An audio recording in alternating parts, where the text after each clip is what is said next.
Hi, everybody. You are on air, my Beatles collection. Of course, today is the day we remember the passing of John Lennon on this date in 1980. I thought I would give a tribute to John by just remembering my own recollection of that day, that night, and a few days, and many days and years beyond that. Of course, I'm old enough to remember it quite vividly. I was just a few days before my 26th birthday. If you hear my page turning, because I made some notes for myself, I want to make sure I capture everything I want to say. On that night, that Monday night in 1980, I was playing on a basketball team, like a rec league thing, a bunch of early 20s guys, kind of disorganized group, but we were called the Exterminators, and we had a game that we expected to be real tough, and we won the game. And as was tradition, we went to a local bar, pub, tavern, whatever you prefer, and we were celebrating. And because it was a Monday night, it was also Monday Night Football. So I wasn't that big of Monday Night Football fan. Most of the people in the bar were men, and most of them were football fans. I remember it was the New England Patriots against the Miami Dolphins. I'm not sure why I remember that, other than that date is now historic. So we were watching the game, and it was the game. Those games started at 9:00, and so the game was almost over. In fact, there was 3 seconds left in the game, and the clock was stopped. And the Patriots had a chance to win the game if they got a field goal. And before the kicker went for the field goal attempt, Howard Cosell, who was one of the announcers on the game, along with Fran Tarkenton and Frank Gifford and Don Meredith, was a crew there narrating the game, or broadcasting the game. And Howard came on, and he announced that he had some bad news, and that John had been shot and was pronounced dead. And of course, he also said, of course, the game doesn't mean very much now. The people on the field and the people in the stadium don't know this, so they're playing a game out. It just so happens that the field goal kick was blocked, and so the game went into overtime, and the Dolphins won the game on a field goal in overtime. I found that out later because nobody cared that night. So we sat around the bar for a few minutes, maybe longer than a few minutes. Most of us were stunned. Some people never said another word that night, and left either immediately or left, in some cases, a half hour, an hour later, and never said a word after that announcement. Others wept. There was quite a bit of emotion that we all experienced. So I went. I was alone in my car. I drove home, and I got about halfway home, and the whole time on the radio there was Beatles music and John Lennon music playing, interspersed with updates about the event and what had happened, and more details were coming. About halfway home, the song "Woman" came on from Double Fantasy album. Now, Double Fantasy had just been released 3 weeks before that, on November 17th. So it was getting a fair amount of airplay. It was kind of working its way up. The album was kind of working its way up the charts. And the song "Starting Over" was kind of working its way up the charts as a single. But, I don't know that it would have reached number one. But of course it did almost immediately upon John's death. But when the song "Woman" came on, for some reason that particular song really struck an emotional chord with me, and I kind of lost it. I had to pull the car over, and I sat there and I listened to the song, and then I sat there for a little while longer, and I definitely wept at that point. And I was thinking about, I was on my way home. I was thinking about my young daughter, who was about 11 months old at the time. And I had a son on the way who was due in a few months after that. So, I was thinking about John and his wife and his young child. And, all of that motion was stirred up because of Woman coming on the radio. And to this day, when I hear that song, it kind of reminds me, unfortunately, it reminds me of that night. So it's a great song and a nice piece of music by John, but unfortunately, it's tainted by that memory.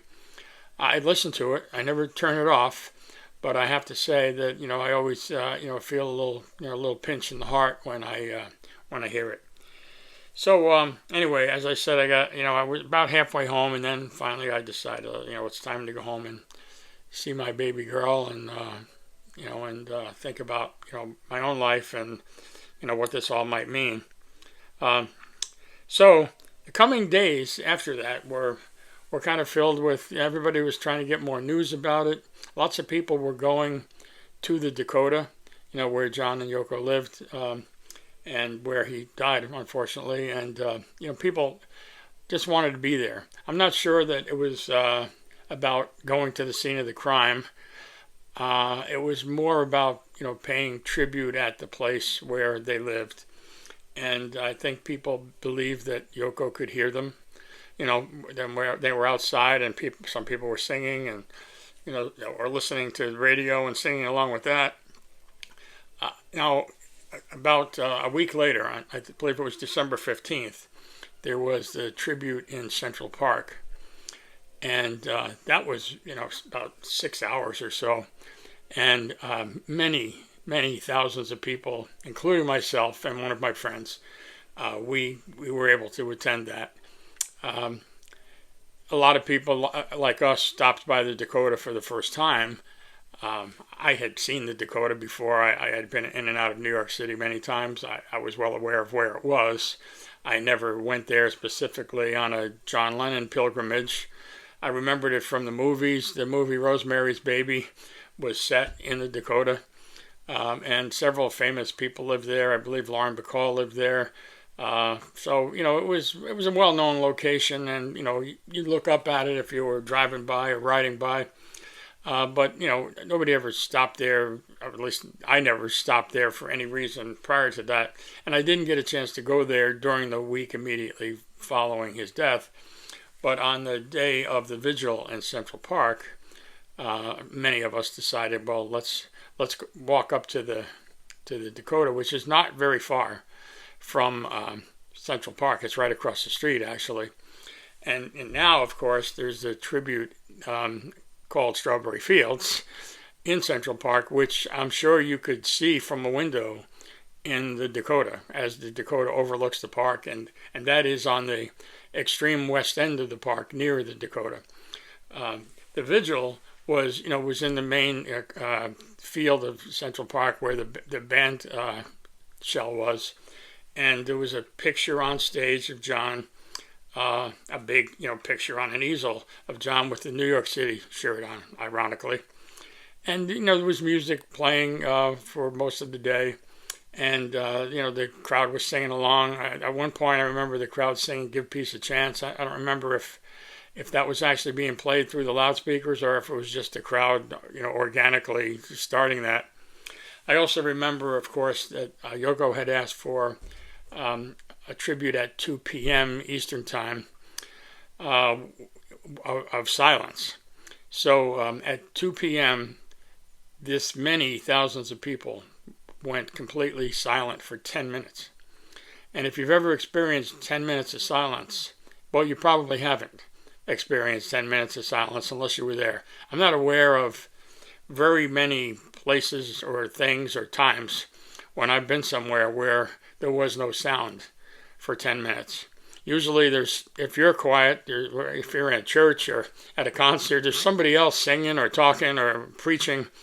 There was nobody talking or anything. The only thing you could hear, there were police helicopters flying over this big crowd in Central Park, so you could kind of hear the whirling, blades of the helicopters, and occasionally somebody would cough, I do remember hearing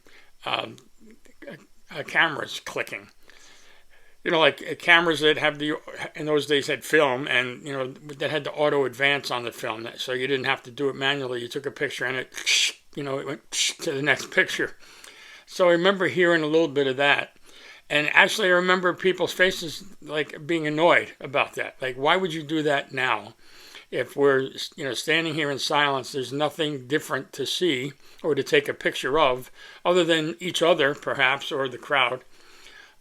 So my friend and I and the rest of the crowd pretty much honored the 10 minutes of silence, and it was kind of creepy actually, but I mean it was reverent and it was deserved, and it was amazing that the people were reverent enough to actually shut up for 10 minutes, because usually when you're a crowd like that, there's always somebody that wants to say something even though it's supposed to be quiet. I noticed that like nowadays at a lot of ball games where they play the national anthem, people can't wait till the anthem is over. They have to start cheering or screaming or whatever 3/4 of the way through.